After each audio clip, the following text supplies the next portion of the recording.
Voilà, alors mes amis, le sujet qu'on a choisi aujourd'hui, c'est bien sûr lié à la semaine qui vient de commencer, dans laquelle nous avons le 9 Av, et comme nos maîtres nous l'expliquent, c'est un sujet profond que je voulais voir avec vous.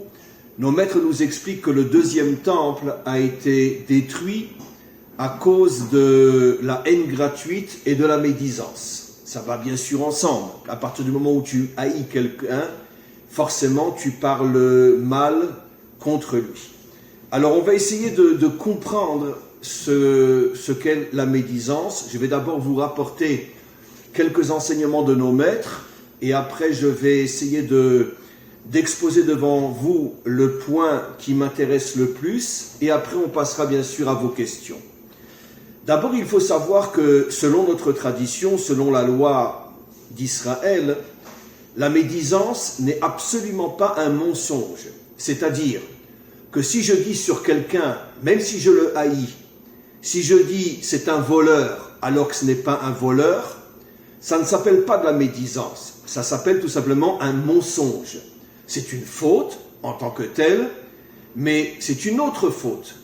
Quand je colporte, quand je dis sur quelqu'un des choses qui ne sont pas vraies, à ce moment-là, je suis dans la faute qui s'appelle en hébreu le sheker, en français le mensonge, mais ça n'a rien à voir avec la médisance. La médisance en hébreu s'appelle le lashon hara, traduction littérale, la mauvaise langue. Lashon veut dire la langue, ra, mauvaise, la mauvaise langue.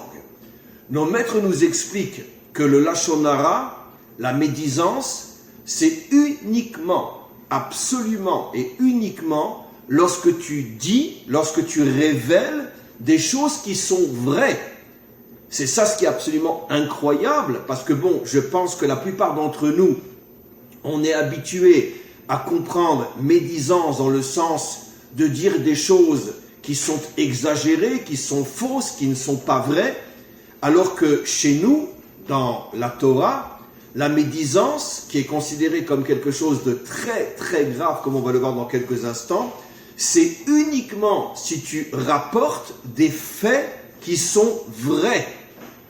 C'est-à-dire que tu as vu quelqu'un qui est parti avec une autre femme, tu as vu une femme qui est partie avec un autre homme, tu as vu quelqu'un qui a volé, tu as vu quelqu'un qui a frappé, et tu vas tout simplement rapporter ce que tu as vu à un groupe d'amis, et tu vas commencer à dire que, ou tu vas le mettre sur ton Facebook, ou tu vas le mettre sur ton WhatsApp, mais ce sont des choses qui sont absolument vraies.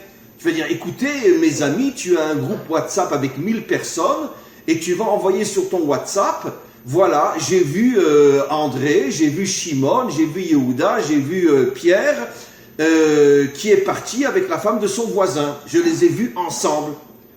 Donc, tu dis quelque chose qui est vrai. Mais d'un autre côté, comme tu dévoiles quelque chose qui est très grave sur la personne que tu as vue, ça s'appelle de la médisance. On va voir que c'est très très très compliqué, les amis. Encore une fois, la médisance, c'est uniquement lorsque tu rapportes quelque chose de vrai.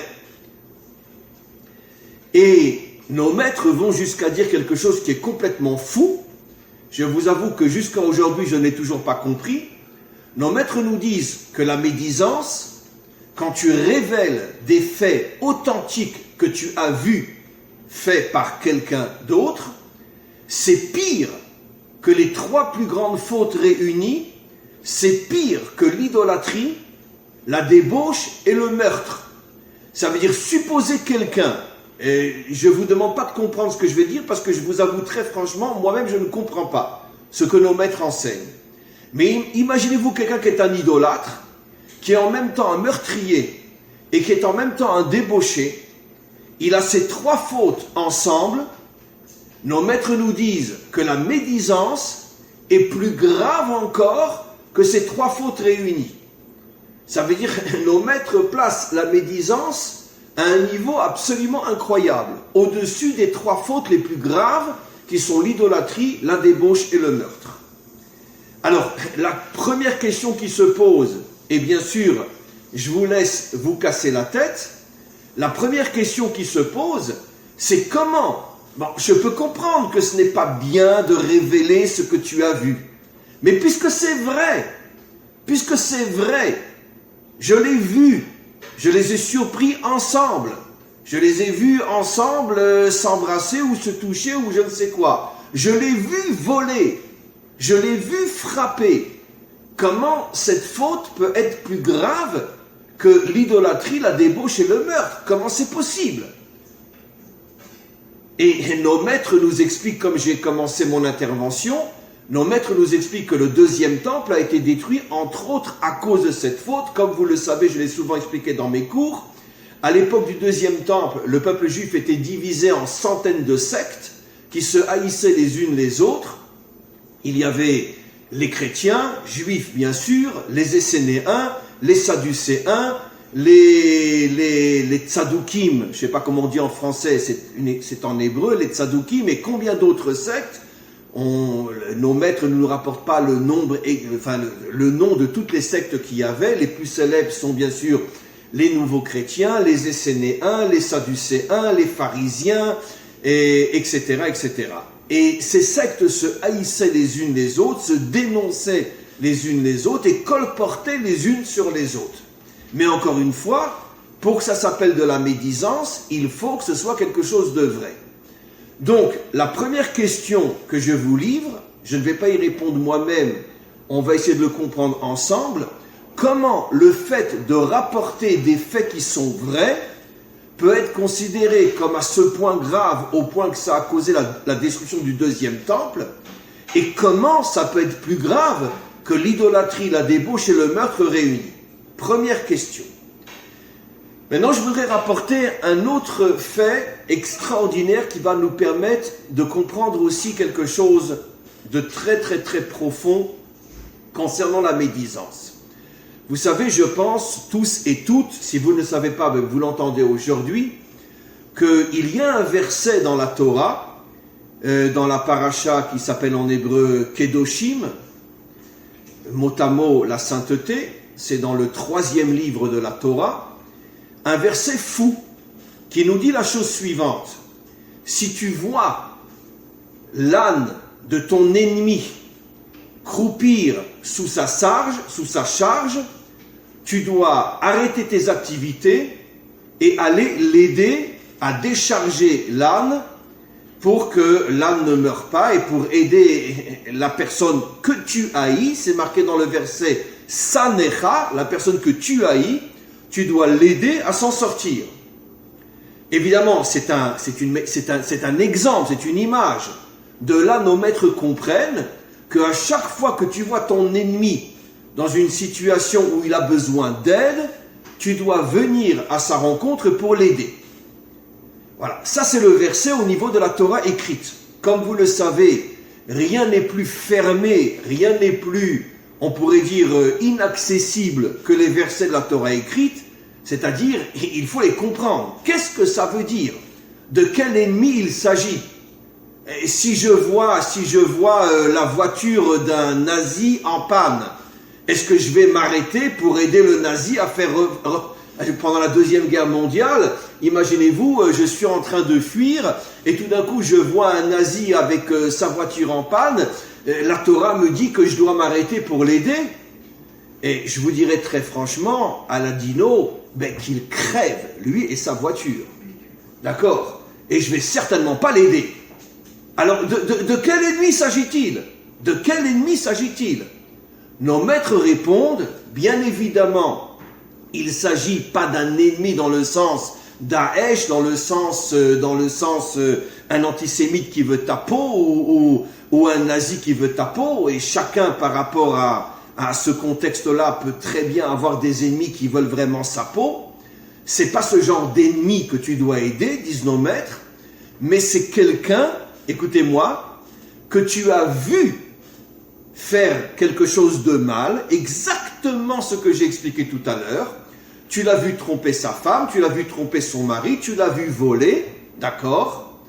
Et nos maîtres nous disent, à partir du moment où tu l'as vu faire quelque chose de mal, tu as le droit de prendre tes distances vis-à-vis de lui, tu as le droit de le considérer comme un ennemi, ça veut dire quelqu'un duquel tu t'éloignes, mais tu n'as pas le droit de révéler ce qu'il a fait. On revient à la première question de tout à l'heure. J'espère que vous me suivez bien parce que les choses sont très complexes. Donc, l'ennemi dont parle la Torah, que tu dois aider lorsqu'il est dans le besoin, c'est quelqu'un que tu as vu faire quelque chose de mal. Tu as le droit de le considérer comme un ennemi, ça veut dire t'éloigner de lui, ne plus lui parler et ne plus lui dire bonjour lorsque tu le croises. Mais d'un autre côté, tu n'as pas le droit de révéler ce qu'il a fait. C'est-à-dire de le révéler à des gens qui ne sont pas des juges en dehors d'un tribunal, évidemment. Mais d'un autre côté, s'il est dans le besoin, tu dois l'aider. Nos maîtres posent la question, attends, je ne comprends pas.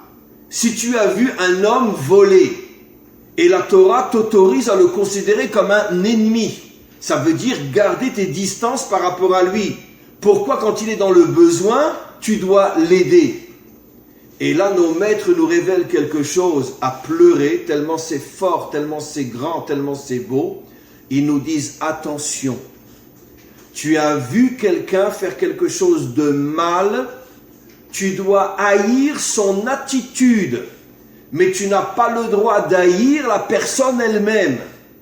Et pour bien te faire comprendre qu'il y a une différence entre les actions d'un homme et l'être lui-même, parce que généralement, vous savez tous et toutes, que quand on voit quelqu'un faire quelque chose de mal, c'est pas seulement ses actions qu'on haït, mais c'est la personne elle-même. D'accord? Nos maîtres nous disent non, tu dois faire la différence entre ses actions et la personne elle-même. Et pour bien te faire comprendre que tu n'as pas le droit d'haïr la personne, il est ton ennemi au niveau de son idéologie, au niveau de ses paroles, au niveau de ses actions. Tu dois t'éloigner de ce qu'il pense, tu dois t'éloigner de ce qu'il dit, tu dois t'éloigner de ce qu'il fait. Mais si lui est dans le besoin, tu dois te rappeler que c'est un être humain comme toi et tu dois l'aider pour bien que tu comprennes que tu dois faire la séparation absolue entre l'être humain et ses actions. Je ne parle bien sûr pas d'une action où quelqu'un veut me tuer. Dans ce cas-là, évidemment que, comme le disent nos maîtres, tout celui qui vient pour te tuer, devance-le et tue-le. Dans ce cas-là, je touche son corps aussi. S'il vient pour me frapper, et en ce qui me concerne, je sais me défendre, il est par terre avant même d'avoir levé le poing. Pourquoi? Parce qu'il vient pour me faire du mal. Mais quand tu as vu quelqu'un faire du mal, mais que ce n'est pas du mal à ton égard, encore une fois, comme j'ai expliqué, je pensais que c'était un vrai croyant et je l'ai surpris dans la forêt en train de se prosterner devant une statue. Il ne me fait pas de mal, il fait de mal à personne. De même, d'une certaine manière, si je l'ai vu voler quelqu'un, il ne me fait pas de mal à moi. Son acte est très grave. Mais, encore une fois, il ne vient pas ici mettre la vie de quelqu'un en danger. Donc je parle à chaque fois d'une faute qui ne met pas la vie de quelqu'un en danger. À partir de ce moment-là, disent nos maîtres, tu dois faire la différence entre son action que tu dois haïr et le considérer comme un ennemi, et la personne elle-même que tu n'as pas le droit d'haïr, et c'est la raison pour laquelle la Torah t'oblige à l'aider dans le cas où il est dans le besoin. Donc vous voyez, ce sont des choses qui sont très très très très compliquées. Je vais donner un exemple simple. Ceux qui me suivent sachent que ces derniers temps, il y a une raison à cela. Je me bats très très fort contre ce que j'appelle moi la religion, l'idéologie qu'on appelle la religion. J'explique dans des dizaines de cours pourquoi. Parce que, dit d'une manière extrêmement résumée, comme je l'ai expliqué, la religion a été inventée par les dictateurs pour pouvoir transformer les hommes et les femmes en moutons. Ça veut dire on leur fait croire, on les fait vivre dans des illusions qui font que finalement ils deviennent passifs, ils deviennent fragiles, ils deviennent faibles et ils ne cherchent plus du tout à se battre contre le mal. Parce que Dieu arrangera tout. Et comme je l'ai expliqué, et j'ai de grandes preuves à ce sujet-là, ce sont les dictateurs qui ont inventé la religion. Que ce soit la religion juive, ou la religion chrétienne, ou la religion... La preuve, quelle est la première puissance qui est devenue catholique? L'empereur Constantin. Parce qu'il avait parfaitement compris que le catholicisme allait endormir les gens, en faire des moutons qui sont, on pourrait dire, entre les mains de Dieu, et comme ça, lui, il pourrait régner comme un dictateur et soumettre l'humanité tout entière et les transformer en moutons. Donc c'est pas par hasard que l'empereur, le César Constantin, est devenu catholique, parce qu'il a compris que la religion endormait les peuples. En vérité, les Césars ont compris deux choses: il faut la religion et les cirques. Ça veut dire donne-leur une illusion qui va les rendre faibles, et donne-leur les cirques pour s'amuser, et ils te foutent la paix.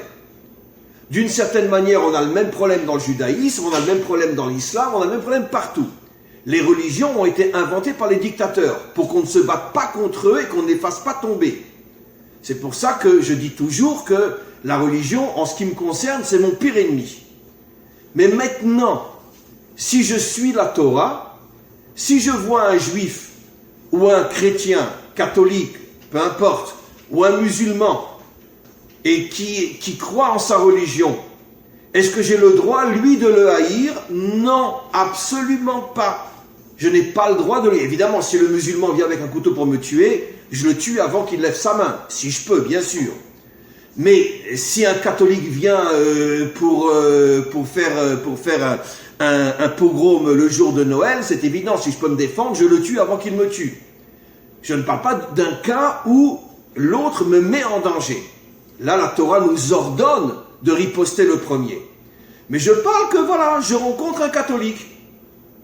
Et le catholique me dit, moi je suis entièrement entre les mains de Jésus. Je haïs son idéologie. De la même manière que je haïs l'idéologie d'un juif qui vient et me dit, moi je crois en Dieu, j'attends le Messie. Et j'ai plus envie de le frapper que de frapper le catholique. Pourquoi? Parce que nous les juifs, on a une mission. C'est de faire venir le Messie, pas de l'attendre. Et c'est pour ça qu'il ne vient pas. Parce que le judaïsme nous a transformés en moutons, qui fait que finalement plus personne ne se bat pour faire venir le Messie. Et c'est pour ça qu'il ne vient pas. Il y a en hébreu une chanson extraordinaire où un chanteur israélien se fiche un petit peu de cette attitude qu'ont les juifs d'attendre le Messie. Et il dit dans sa chanson, non seulement il ne vient pas, mais même pas il téléphone. Ça veut dire pour dire... c'est une chanson extraordinaire et qui ridiculise d'une certaine manière tous ceux qui attendent le Messie. Ça veut dire quoi, on attend le Messie? On va être pris en charge par le bon Dieu? Non. Donc, l'idéologie religieuse, qu'elle soit juive, qu'elle soit chrétienne, qu'elle soit musulmane, qu'elle soit bouddhiste, peu importe, l'idéologie religieuse qui fait rentrer l'homme dans un monde illusoire dans lequel il est en attente que quelque chose se passe, cette idéologie est une idéologie fausse, mensongère et criminelle, parce qu'elle tue l'humanité. Et donc elle a été inventée par les dictateurs. Maintenant, si j'ai en face de moi un catholique qui me dit, moi, j'attends que Jésus me sauve, est-ce que j'ai le droit de le haïr? Non. Je dois l'aimer comme on aime n'importe quel être humain. Je peux lui parler, je peux lui expliquer qu'il se trompe, s'il est prêt à m'écouter. Voilà, si je vois un juif qui me dit « Moi, j'attends le Messie », j'ai le droit de le haïr? Non. Si je vois un musulman qui me dit « Mahomet va revenir et il va résoudre tous les problèmes de l'humanité », est-ce que j'ai le droit de le haïr? Non. Parce que je dois faire une différence entre l'idéologie et l'être humain. Et ça, c'est le grand problème de toute l'histoire humaine. Toute l'histoire humaine, ce n'est qu'un problème de guerre et de sang qui coule, parce qu'on identifie les peuples, les hommes, à leur religion. Donnons un exemple simple, ce qui s'est passé il y a quelques années avec Daesh et les Yazdines. Les Yazdines ont été massacrés. Pourquoi ? Alors que des enfants, des jeunes filles, vous savez tous ce qu'ils ont fait aux jeunes filles. Ils les ont violées à mort. Des milliers de jeunes filles ont été violées par 50, 60, 80 Daeshim, les uns après les autres, jusqu'à ce qu'elles meurent. Elles avaient 8 ans, elles avaient 9 ans. On a des tas de témoignages de jeunes filles qui s'en sont sorties, qui aujourd'hui ont témoigné à l'ONU, etc. de tout ce qu'on leur a fait. Pourquoi ? Alors que ce sont des gens magnifiques, les Yazdines. Ce sont des gens extraordinaires sur le plan humain.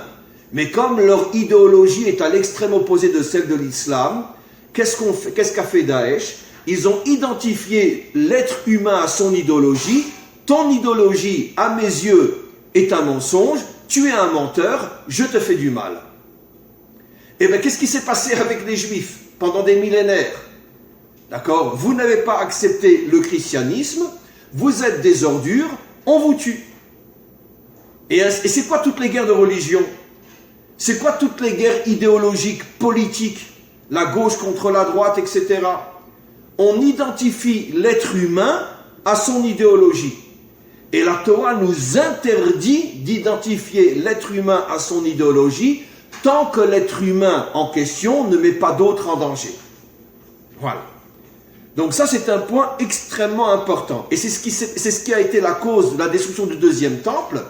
C'est que les pharisiens, qui ne sont absolument pas les maîtres d'Israël, comme j'ai expliqué des dizaines de fois, c'est un des plus grands mensonges qui a été créé, entre autres, par Rome devenue chrétienne, entre autres par Constantin, qui a fait croire que les pharisiens étaient les maîtres d'Israël, alors que le Talmud est rempli d'histoires où les maîtres d'Israël, on pourrait dire, parlaient des pharisiens comme des gens complètement idiots, complètement stupides. Et qu'est-ce qu'il a fait Constantin? Il a fait croire que les pharisiens, c'était les maîtres d'Israël, c'est eux qui ont fait du mal aux premiers chrétiens juifs, alors que c'était les pharisiens qui n'ont rien à voir avec les maîtres d'Israël et qui eux-mêmes étaient critiqués et même d'une certaine manière repoussés par les maîtres d'Israël. Ça, c'est un des plus grands mensonges de Rome chrétien. Il n'y a pas eu que celui-là, bien évidemment, il y en a eu des milliers d'autres. Tout ce qu'ils pouvaient faire pour salir le peuple juif. Alors que les maîtres d'Israël se battaient contre les pharisiens, plus encore que les chrétiens se battaient contre les pharisiens. Mais en tout cas, les pharisiens et les chrétiens se détestaient. Mais là encore, ils se détestaient pas seulement au niveau de l'idéologie, au niveau des personnes. Si un pharisien, ils étaient 3 ou 4, chopait un chrétien, il lui cassait la figure. Et sans doute le contraire aussi. Je peux très bien imaginer que si 3 ou 4 chrétiens chopaient un pharisien, ils lui cassaient la figure. Pourquoi? Parce qu'ils ne faisaient pas la différence entre l'idéologie et la personne. Et c'est comme ça qu'on en est arrivé à toutes ces guerres entre sectes qui a amené la destruction du deuxième temple. Alors, la question maintenant que je voudrais voir avec vous, c'est 2 questions. Et ça, c'est très important et vraiment, j'attends que vous interveniez. Comment, la première question, je reviens sur la première question. Pourquoi le fait de raconter, de colporter, comme dans les journaux ou dans les médias, les journaux et les médias, on pourrait dire, c'est le summum de la médisance. Puisque les médias, dès qu'elles ont quelque chose entre les mains, commencent à le divulguer. Et même si c'est vrai, encore une fois, je dis même si c'est vrai, pourquoi divulguer quelque chose qui est vrai est une faute qui est considérée comme plus grande encore que l'idolâtrie, la débauche et le meurtre? Et ma deuxième question que je veux qu'on voit ensemble, c'est pourquoi faire la différence entre l'être humain et son idéologie? Je parle encore une fois, je me répète, je le sais, pardonnez-moi, je ne parle pas d'un nazi ou d'un Daesh qui, eux, veulent faire du mal aux autres, dans le sens les tuer. Eux, c'est sûr qu'il faut arriver à pouvoir les tuer avant qu'ils nous tuent. Mais je parle d'une idéologie qui n'est pas meurtrière. Je suis un bouddhiste, je me prosterne, ou un hindouiste, je me prosterne devant des statues. Je suis un débauché. Tous les week-ends, je vais avec 3-4 prostituées. Je suis un voleur. Dès que je peux, je mets ma main dans le sac de quelqu'un et je lui pique de l'argent. Alors, je ne comprends pas, mais c'est un débauché, c'est un idolâtre, c'est un voleur. C'est lui, c'est pas sa main qui a volé. C'est lui qui a volé. Pourquoi la Torah me demande de faire la différence entre l'être humain et son action? Mais s'il a volé, pourquoi je devrais haïr son acte, mais s'il est dans le besoin, je dois l'aider? Pour bien montrer que je ne haïs pas cette personne-là. Mais pourquoi? Mais c'est lui qui a volé, c'est lui qui s'est débauché. C'est lui qui se prosterne devant une statue. Alors pourquoi je ne dois pas le haïr lui aussi? Voilà les 2 questions, mes amis, que je voudrais qu'on traite ensemble. Il nous reste une demi-heure et essayons vraiment ensemble d'arriver à comprendre. Je reviens maintenant sur la première question. Pourquoi la médisance qui n'est que de révéler quelque chose de vrai Pourquoi c'est une faute qui est tellement grave au point qu'elle a causé la destruction du deuxième temple, le début du dernier exil qui dure depuis 2000 ans, et pourquoi c'est plus grave que l'idolâtrie, le meurtre ou la débauche. Alors, vous pouvez, je pense, faire fonctionner vos micros vous-même. Marc Bendayan, allez-y. Alors, moi, vous m'entendez? Et parlez fort, Marc, parlez fort. Oui, vous m'entendez là? Oui, mais parlez fort. Du micro, ok. Alors, sur la deuxième question, je peux trouver une explication, c'est-à-dire qu'on est juge de personne, et donc, que l'on ne sait pas exactement ce qu'il y a derrière. En revanche, j'ai un problème sur la première question, parce que le fait de colporter des choses vraies, et que ce soit la plus grande des fautes de toutes, moi, ça me fait penser à, par exemple, Madame de Jésus qui se balade dans la rue, qui voit des nagis et qui dit vous savez, les gens là-bas au 3e étage, ils cachent les juifs. Mais surtout, vous le répétez à personne. Alors, évidemment, comment est-ce que ça peut être accepté? Évidemment, on ne peut pas l'accepter.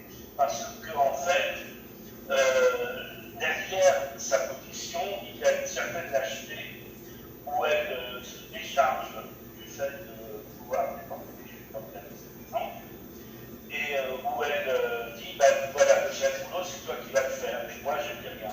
Et peut-être que c'est ça la médisance. La médisance, c'est le fait de dire je ne supporte pas cette attitude, moi j'ai les mains blanches, j'ai une belle âme, à toi de faire le chef boulot. Bon, je vais répéter ce que vous avez dit parce qu'il y a des points absolument magnifiques dans ce que vous avez dit, Marc. Si j'ai bien compris, corrigez-moi, vous avez dit que dans la médisance, il y a une forme de lâcheté. Vous l'avez dit? Alors je veux reprendre ce point parce que c'est un point fondamental qui est déjà une avancée énorme dans la réponse à la question que j'ai demandée. En vérité, nos maîtres nous disent, et maintenant je rentre dans la réponse, quand tu vois quelqu'un qui fait quelque chose de mal, en hébreu, c'est un verset explicite, c'est un commandement divin, Ochiyar, tochiyar et amitecha. Traduction française, tu vois quelqu'un qui fait quelque chose de mal, tu as l'obligation d'aller le trouver et de discuter avec lui pour lui faire prendre conscience qu'il a mal agi. La médisance, c'est l'absolu contraire. Je reprends vos mots. C'est de la lâcheté, c'est de la faiblesse, c'est l'expression, on pourrait dire, de tout ce qu'il y a au regard de la Torah, et je vais l'expliquer, de tout ce qu'il y a de plus destructeur de l'homme, passe par la médisance. Je vais donner un exemple, et surtout ne me prenez pas à la lettre, parce que ce que je vais dire, c'est comme si je rentrais dans un champ de mine. Le moindre faux pas, on explose tous. Quand je me bats avec quelqu'un et que malheureusement je le tue, j'ai agi avec force. J'ai agi avec force d'une manière qui est fausse, d'une manière qui est une grave faute, mais je ne me suis pas comporté comme un lâche. Attention, je ne parle pas de nazis qui font entrer 6 millions de personnes dans des chambres à gaz. Je ne parle pas de Daesh qui vole 60 fois une fille jusqu'à ce qu'elle crève. Je ne parle pas de ça. C'est pas de ce genre de meurtre que je parle. Je suis en conflit avec quelqu'un, je me bats, on se cogne, et puis bon, il meurt. J'ai agi avec force. Je n'ai pas agi avec lâcheté. Je n'ai pas fui le problème. Je me suis confronté au problème. C'est vrai, j'ai fait une très grave faute. J'ai frappé trop fort et il est mort. Mais j'ai agi avec, si j'oserais excusez-moi l'expression, j'ai agi avec virilité. J'ai accepté de me battre. Qu'est-ce que c'est la médisance? J'ai vu une personne mal agir, au lieu d'aller le trouver et de lui dire « Shimon, Pierre, je ne comprends pas. Je t'ai vu mettre la main dans le sac de l'autre. Je t'ai vu partir avec la femme d'un autre. Je t'ai vu te procéder devant une idole alors que tout le monde pensait que tu croyais dans le Dieu un. Explique-moi, Shimon, Pierre, je veux comprendre. Mais qu'est-ce qui se passe? Explique-moi. Ça veut dire que j'ai le courage de l'affronter. J'ai même le courage, d'une certaine manière, de me mettre en danger, parce que peut-être qu'il va m'envoyer son poing dans la figure. Peut-être même qu'il va très mal réagir. Nos maîtres vont jusqu'à dire, mes amis, que quand tu vois quelqu'un qui fait le mal, tu dois aller à sa rencontre, tu dois lui parler, et même s'il te fout son poing dans la figure, ne te désespère pas, reviens une autre fois pour essayer de faire le point avec lui, même si tu t'es fait frapper une fois. Je ne dirais pas qu'il dit ça si tu t'es fait frapper 2 fois ou 3 fois, mais au moins une fois, oui. Ce qui veut dire que, qu'est-ce que nos maîtres nous montrent?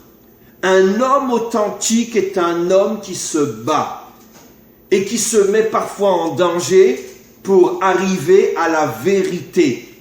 Et la vérité, c'est la faire comprendre aussi aux autres. Mais si, quand j'ai vu la personne faire le mal, je ne lui ai rien dit, il ne sait même pas que je l'ai vu. Je reprends tout ce que vous avez dit, Marc.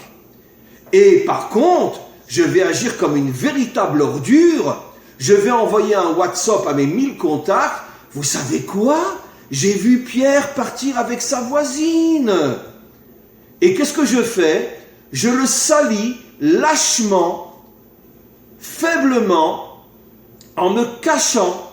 Lui ne sait même pas que j'ai envoyé ce mot aux autres. Et qu'est-ce que je fais? Je détruis toute la dimension humaine qu'il y a en moi. Au regard de la Torah, un être humain authentique, qu'il soit juif ou non juif, ça n'a rien à voir avec le fait d'être juif. Un être humain est quelqu'un qui se bat pour dévoiler la vérité. Je t'ai vu faire le mal. Qu'est-ce qui se passe? Explique-moi. Ne sais-tu pas que 1, 2, 3, 4, 5, je me bats pour faire dévoiler la vérité. Mais si je fuis ce combat et je démolis la personne derrière son dos comme un lâche, comme un faible, la Torah considère que cette attitude est la pire de toutes les attitudes. C'est pour ça que nos maîtres nous disent, d'accord, mieux vaut se prosterner devant une idole que de faire de la médisance. Parce que au moins si je me prosterne devant une idole, j'assume mon acte. Je prends une idole, je me prosterne devant, j'assume. Mais quand je vais colporter sans prévenir la personne, sans avoir essayé de la raisonner, sans avoir essayé de la ramener vers le droit chemin, je vais colporter, je me conduis comme un lâche. Et la lâcheté, mes amis, au regard de la Torah, est le pire de tous les défauts. J'avoue que je ne comprends pas véritablement pourquoi nos maîtres nous disent c'est un défaut pire que de tuer quelqu'un. Je vous avoue honnêtement, je ne comprends pas tout.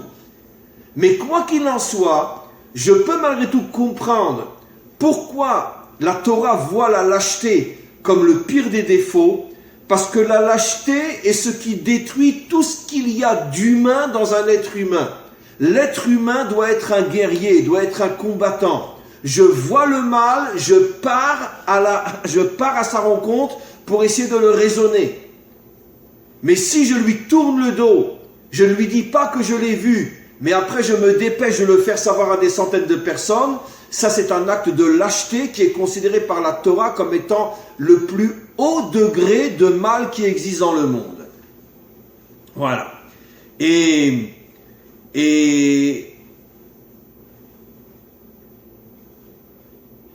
expliquez-moi ce que je viens de dire, confirmer ou poser une question. Bien que je l'ai expliqué, mais j'aimerais encore malgré tout l'approfondir. Pourquoi la lâcheté est considérée comme étant pire que l'idolâtrie ou pire que la débauche? Pourquoi? Pourquoi la lâcheté est pire que l'idolâtrie ou la débauche? Je ne vais pas dire le meurtre parce que le meurtre ça me dérange. Je ne comprends pas moi-même pourquoi nos maîtres vont si loin. Mais les deux premiers c'est plus facile.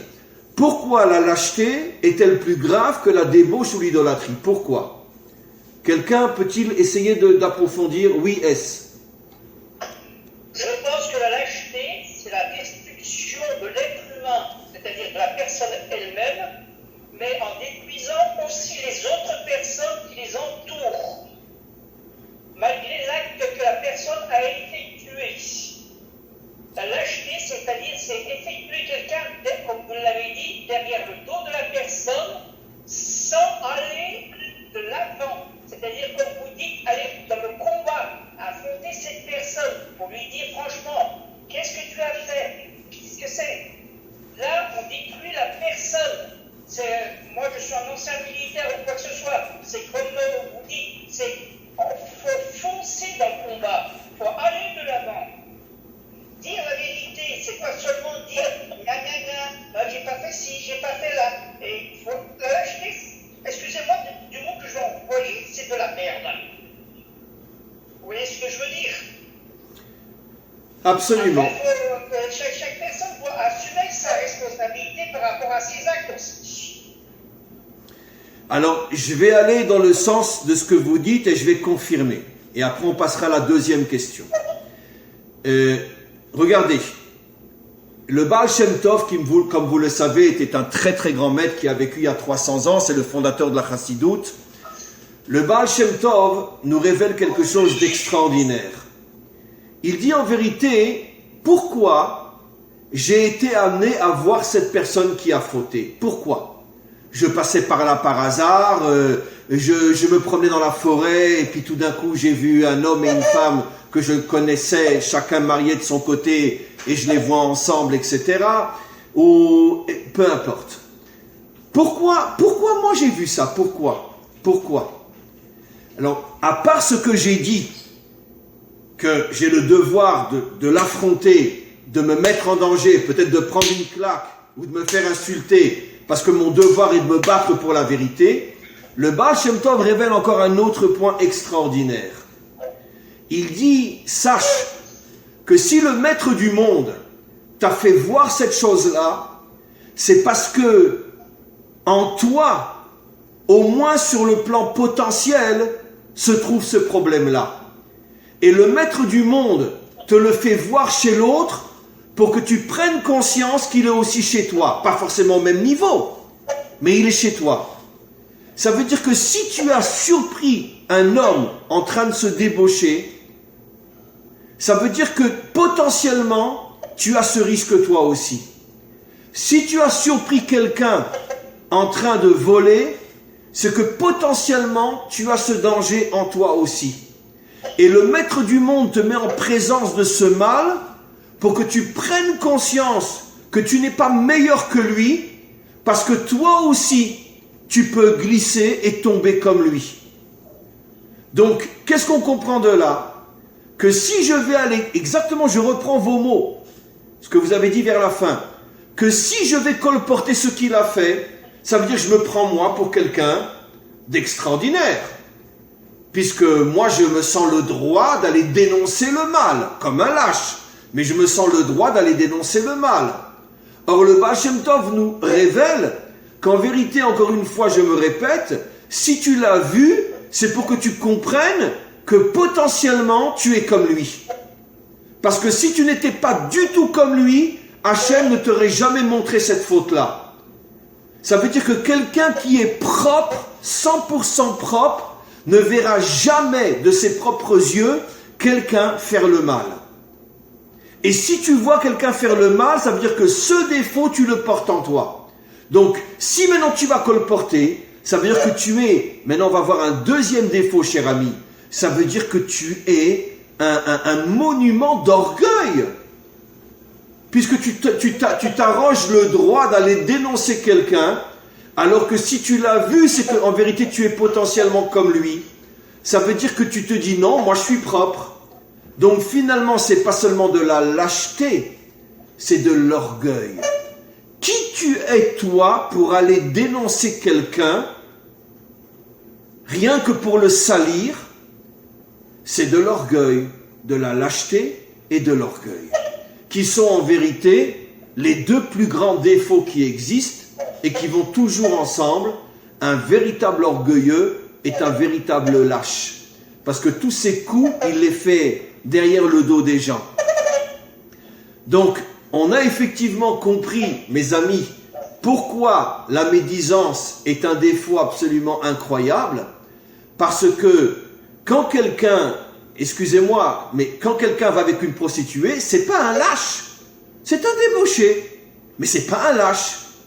C'est pas non plus un orgueilleux. Il a des passions, un point c'est tout. Voilà, c'est très grave, c'est une grande faute. Mais c'est ni un lâche ni un orgueilleux. C'est un débauché. C'est quelqu'un qui n'arrive pas à surmonter ses désirs. Très bien. Si quelqu'un se prosterne devant une idole, bon, ben, il est taré dans sa tête. Il croit qu'un morceau de fer ou un morceau de pierre a des pouvoirs. On va dire c'est un taré. C'est un idiot. C'est un imbécile. Mais c'est pas forcément un lâche et c'est pas forcément un orgueilleux. C'est un idiot. Mais c'est beaucoup moins grave d'être idiot que d'être orgueilleux ou lâche. Ça veut dire, encore une fois, on en revient toujours au même problème. Ce que nos maîtres veulent nous faire comprendre, c'est qu'est-ce qui se cache derrière la médisance. Les deux défauts les plus graves qui existent, la lâcheté et l'orgueil. Qui tu es pour t'arroger le droit de dénoncer quelqu'un? Est-ce que tu es sûr que tu es mieux que lui? Est-ce que tu es sûr que tu es mieux que lui? D'accord? Excusez-moi mon expression, mais d'accord. Ah, mais moi, j'ai jamais été avec une prostituée, hein. D'accord, mais combien de films porno tu regardes? Ça veut dire que, d'accord, tu vas pas avec une prostituée, mais tu assouvis tes besoins d'une autre manière. Parce que, dit le Baal Shem Tov, si tu étais vraiment propre dans ce domaine, tu n'aurais jamais vu ton voisin fauter dans un acte de débauche. Et si le maître du monde t'a amené à le voir, c'est pour te faire comprendre que tu es comme lui. Donc ferme-la, tu vaux pas mieux que lui. Voilà ce qu'on comprend ici. On va arriver, mes amis, il nous reste un quart d'heure. Je vois qu'il y a pas mal de questions aussi qui ont été posées. Michel Sarrazin, j'avais dit que je traiterais ça. Ça touche directement à l'intégrité de la personne. Absolument, c'est ce qu'on a expliqué. Véronique, puis-je poser une question? Oui, vous pouvez poser une question. Liliane, la lâcheté est un manque humain. Absolument, c'est ce qu'on a expliqué, qu'effectivement, que la lâcheté, c'est la destruction de tout ce qu'il y a d'humain dans un homme. Un homme est un guerrier, un homme est un combattant, un homme doit avoir du courage, de la volonté, de la force. Et dès que ces qualités sont perdues, tu perds ta dimension d'être humain. Devons-nous avertir tous ceux, Marc, devons-nous avertir tous ceux qui sont, à mon avis, dans l'erreur concernant leurs croyances sans faire du prosélytisme? Très bonne question, Marc. Absolument. Mais c'est ce que je n'arrête pas, moi, entre autres, à faire dans mes cours. Et vous savez très bien le tsunami d'ennemis que ça m'amène. Mais je le fais. Mais par contre, je le dis très sincèrement, j'essaye de travailler sur moi pour faire la différence entre la personne et ses idéologies. J'essaye. Ça veut dire que si demain, quelqu'un que j'ai combattu au niveau de ses idées, il est dans le besoin et je le vois, je ferai tout pour être le premier à l'aider. S'il vient et qu'il me dit Chaim, je voudrais qu'on parle ensemble, j'ai vu que tu m'as beaucoup critiqué par rapport à une idée que j'ai émise, ça ne me plaît pas, viens, je voudrais qu'on parle ensemble. Je ne vais pas lui dire va te faire voir, tu n'es qu'un zéro, tu n'es qu'un nul, va te faire voir. Non, je vais l'inviter chez moi à la maison, je vais le recevoir avec beaucoup de respect, beaucoup d'amour, j'y reviens. On va discuter, je vais t'expliquer pourquoi j'ai combattu ton idéologie. Mais sache que toi, je te respecte, je t'aime. Et je n'ai rien contre toi. Voilà ce que je vais essayer de faire. Donc, je reviens à votre question, Marc. Oui, notre devoir dans ce monde est de se battre contre toutes les idéologies mensongères. Oui. Mais toujours garder la différence entre la personne et son idéologie. Et donc je dois oui me battre, je dois oui dénoncer ce qui me dérange. Mais d'un autre côté, je dois toujours me rappeler que l'être humain et l'idéologie sont deux choses différentes et de ne pas les associer. Et c'est maintenant le point que je voudrais traiter avec vous maintenant. Expliquez-moi, mes amis, pourquoi on doit faire la différence entre l'être humain et son idéologie. Encore une fois, je ne parle pas d'une idéologie meurtrière, assassine. Je ne parle pas de Staline, je ne parle pas de Hitler, je ne parle pas des nazis, je ne parle pas de Daesh. C'est évident que eux sont, au niveau de leur être, sont pires que leur idéologie, puisque eux-mêmes tuent et massacrent et font du mal. Mais je parle d'une idéologie qui n'est pas meurtrière. Voilà, moi je suis de droite, ok, et je vais prendre le cas en Israël. Je suis de droite, d'accord, et j'entends quelqu'un d'extrême gauche en Israël dire qu'il faut partager Jérusalem, il faut laisser la Judée et la Samarie, il faut revenir aux frontières de 47, Bekitsour, il faut assassiner le peuple juif, parce que si on revient aux frontières de 47, ça veut dire qu'il n'y a même pas 2 voitures qui peuvent circuler en Israël, sinon elles se rentrent dedans. Très bien, ok. Alors, j'entends un bonhomme comme ça avoir des idéologies pareilles. Est-ce que j'ai le droit de le haïr? Non. Même si je pense qu'il met mon peuple et mon pays en danger. Mais je n'ai pas le droit de le haïr. D'ailleurs, je vous avouerai très sincèrement que j'ai des relations, j'ai je dirais pas des amis, mais je côtoie des gens qui sont du côté gauche et qui ont des idéologies qui, pour moi, mettent mon peuple en danger. Mais d'un autre côté, je ne vais pas les repousser. Parce que je vois en eux des tas d'autres aspects dans lesquels ils sont très bien. Donc je vais chercher le bien en eux et pas le mal en eux. Je ne vais pas me focaliser sur le mal. Donc c'est ce que j'aimerais maintenant entendre. Pourquoi est-il tellement important de faire la différence entre l'idéologie et la personne? Il y a plusieurs réponses possibles. La première, je viens de la donner. Parce qu'un être humain, ce n'est pas que son idéologie. Il y a d'autres points dans lesquels il est très bien. Par exemple, je peux très bien avoir un ami de droite, d'accord? Excusez-moi l'exemple, j'espère ne choquer personne, qui a divorcé 3 ou 4 fois, et je peux très bien avoir un ami de gauche qui est avec sa femme depuis 50 ans, qui ne l'a jamais trompé, et ils s'aiment comme 2 anges. D'accord? Donc, dans le cas du couple, ce type de gauche est 100 fois mieux, 1000 fois mieux, 1 milliard de fois mieux que mon copain de droite. Puisque mon copain de droite, il en est à son 4e mariage. Ah, il a les mêmes idées que moi sur le plan de la droite. Mais je vous dis franchement, entre vous et moi, j'en ai strictement rien à faire. Hein. Pour moi, le summum de la perfection, c'est un couple réussi. Et alors, ces idées, droite-gauche, j'en ai strictement rien à outre.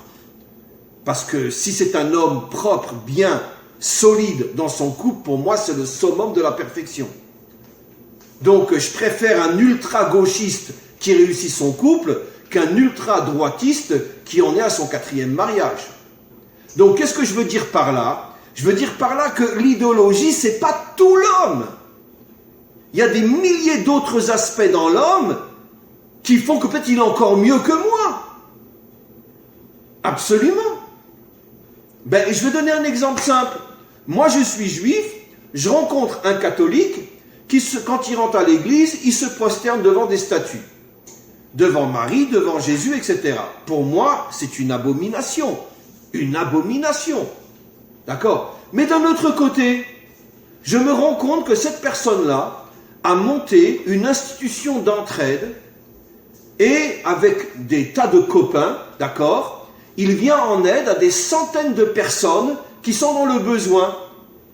Et il sacrifie une partie de son salaire et tous ses copains avec lui sacrifient une partie de son salaire pour pouvoir aider des gens qui sont vraiment dans le besoin.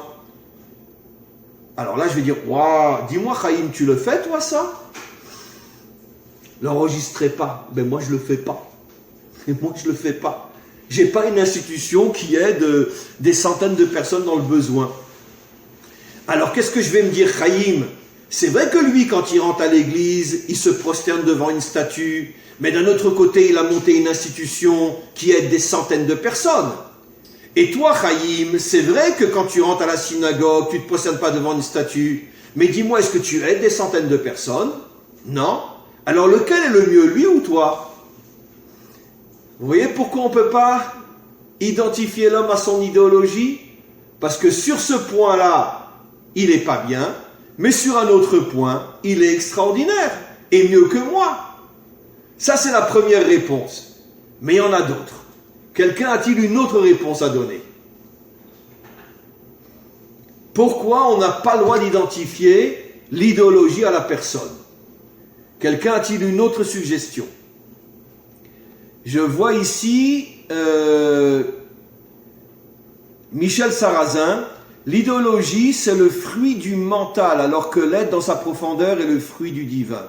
Waouh, qu'est-ce que c'est beau. Levez la... Ah ouais, Michel Sarrazin, c'est vous. Très bien. Une réponse extraordinaire. Après, on va voir la réponse de Marc. Je reviens sur votre réponse, elle est extraordinaire. L'idéologie, c'est le fruit de la pensée de l'homme. Ça veut dire que ça n'engage que lui. Tandis que l'être humain lui-même, selon notre tradition et selon toutes les croyances, on est au moins d'accord sur ce point-là. Qui a créé Adam? Hachem. Même si après il y a des millions de différences entre les religions, entre les croyances, mais toutes les croyances sont d'accord que l'homme est d'origine divine. Je parle de l'être humain véritable. Donc, l'être humain a en lui des lumières, des énergies, des forces divines, que peut-être il ne révélera jamais, que peut-être il ignore lui-même. Mais en tous les cas, il n'existe que parce que Dieu a voulu qu'il existe. Alors que son idéologie n'engage que lui. C'est bon ce qu'il pense. Je vais appuyer ce que vous dites, Michel. Pourquoi je n'ai pas le droit d'unir l'être à la pensée? Mais pour une autre raison qui va dans votre sens. Parce qu'aujourd'hui, il pense ça, demain, il pensera le contraire. Vous savez que j'ai eu la chance, il y a de nombreuses années, d'étudier quand j'étais jeune. J'ai fait mes études talmudiques, judaïques, etc. Et j'ai étudié dans une yeshiva avec un jeune Israélien, c'était ici en Israël. Et je lui demande, la première fois qu'on se rencontre, qui tu es? Il me dit, je m'appelle Bornstein, un Ashkenaz. Et il me dit, est-ce que tu sais que je suis le petit-fils de Trotsky? Je lui dis, quoi? C'était dans une yeshiva ici en Israël, la yeshiva Slobodka, qui était une grande yeshiva. Je dis, quoi? Tu es le petit-fils de Trotsky? Quoi, ton grand-père, c'était Trotsky, qui a été assassiné par Staline, qui s'est enfui en Argentine et qui a été retrouvé là-bas et assassiné. Mais c'était un super bolchevique, anti-religieux, anti-Dieu, anti-tout. Il me dit oui. Ben, sache que l'un des fils de Trotsky est revenu vers le judaïsme et moi maintenant j'étudie dans une yeshiva. Donc j'ai étudié la Torah avec le petit-fils de Trotsky, qui était anti-juif, anti-tout ce que vous voulez. Anti-Torah, anti-tout. Qu'est-ce qu'on comprend de là? On comprend qu'un homme, il pense comme ça, et puis peut-être de lui sortira quelqu'un qui pensera exactement le contraire, et même lui, il peut changer 10 fois de pensée. Même lui, il peut changer de pensée. Parce que la pensée, c'est pas moi. La pensée, c'est une émanation de l'extériorité, de ce que je suis. Et donc c'est pour ça que nos maîtres nous disent, n'identifie jamais l'homme à sa pensée. Parce qu'aujourd'hui, il pense comme ça, parce qu'aujourd'hui, il a 20 ans, aujourd'hui, il a 30 ans.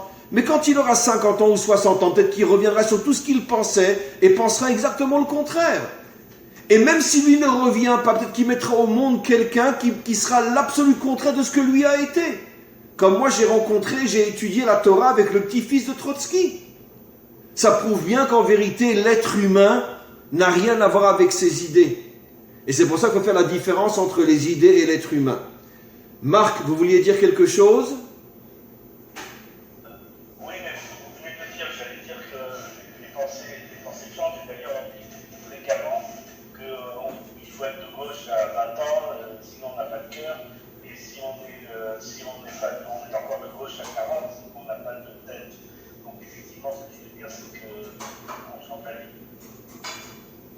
Voilà, très bien. Donc vous confirmez ce qu'on a expliqué.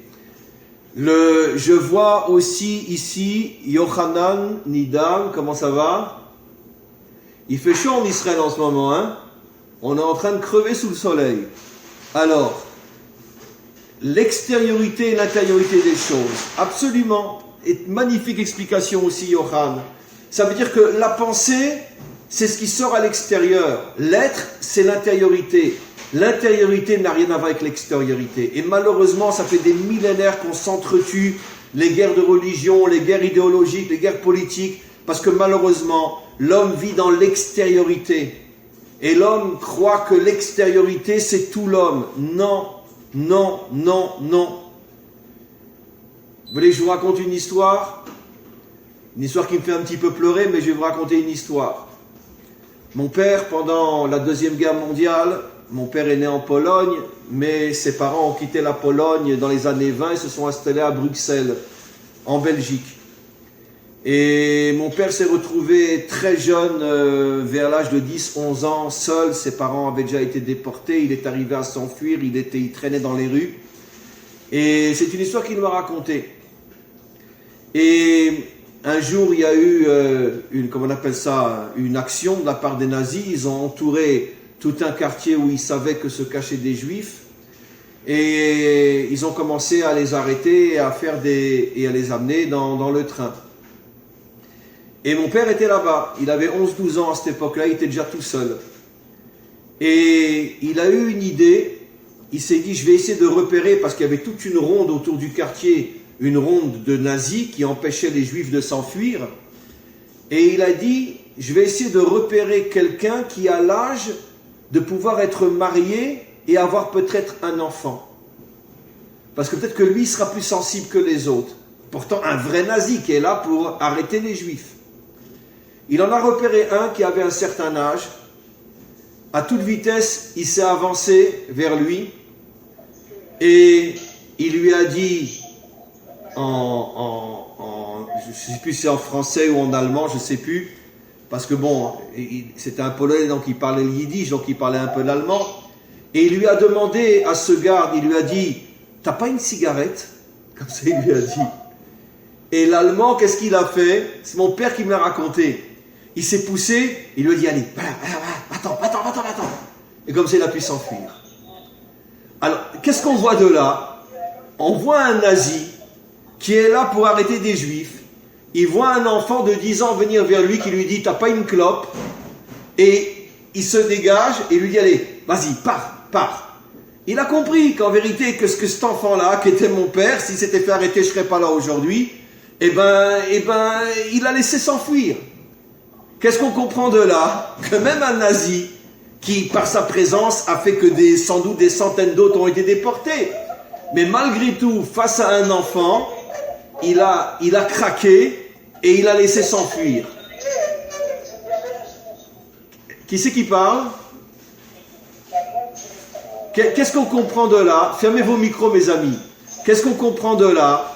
Je prends un cas extrême, je ne suis pas en train de dire que ce nazi n'était pas un nazi. Mais malgré tout, ce nazi a sauvé mon père. Ça veut dire que même dans un homme qui est le comble de l'horreur, il y a eu un réveil de quelques secondes qui a fait que mon père a pu être sauvé. Et je suis là aujourd'hui. Une histoire absolument incroyable. Et donc, ça prouve, si même chez un nazi, il peut y avoir une fraction de seconde d'un réveil humain, alors à combien plus forte raison chez ceux de droite, chez ceux de gauche, chez les idolâtres, chez les débauchés, chez tout ce que vous voulez. Pourquoi? Parce que l'idéologie ne fait pas l'homme.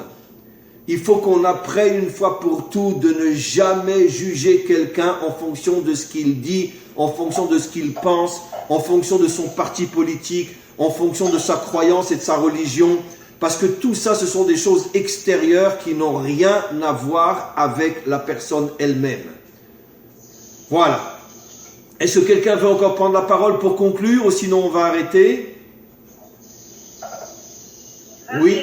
Catherine, oui. C'est Marie-Claire. Où ça? Ah, Marie-Claire, excusez-moi, oui. Oui.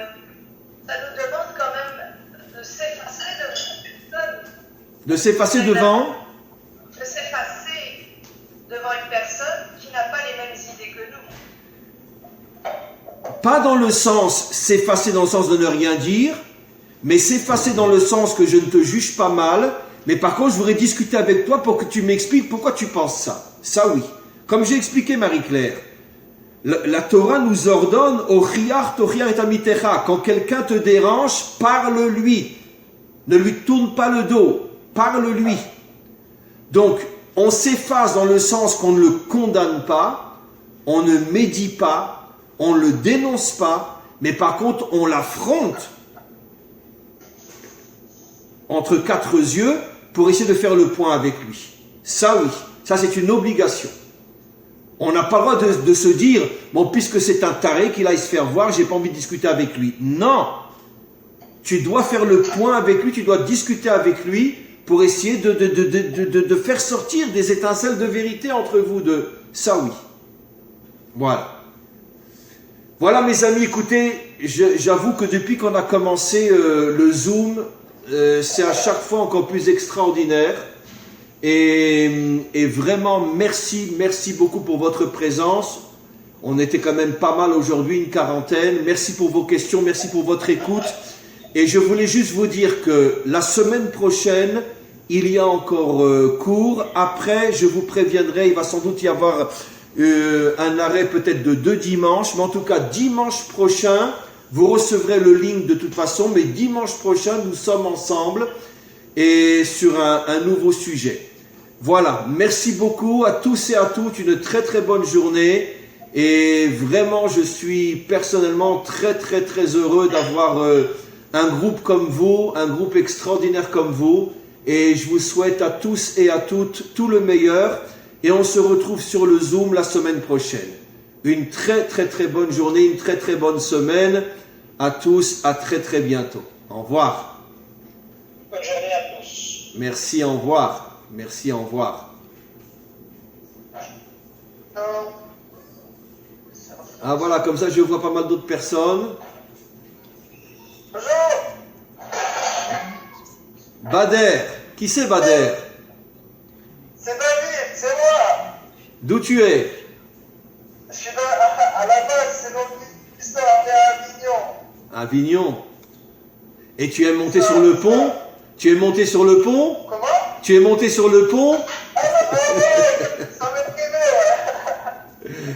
Voilà. Ouais. Écoutez mes amis, il faudrait qu'un jour on consacre, vous savez quoi, vraiment rien que 1 heure à faire connaissance, parce que il y a des tas de gens que je ne connais pas. Je vois Ranevo, qui êtes-vous? Non, votre micro n'est pas activé. Attendez, je vais.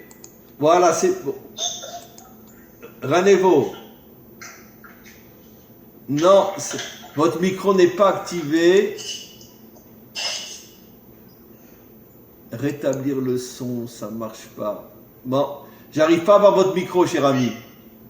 Si maintenant parlez. Vous m'avez envoyé Gérard Lacache quand j'étais en Israël. Ranevo, c'est vous qui parlez? Oui, c'est moi.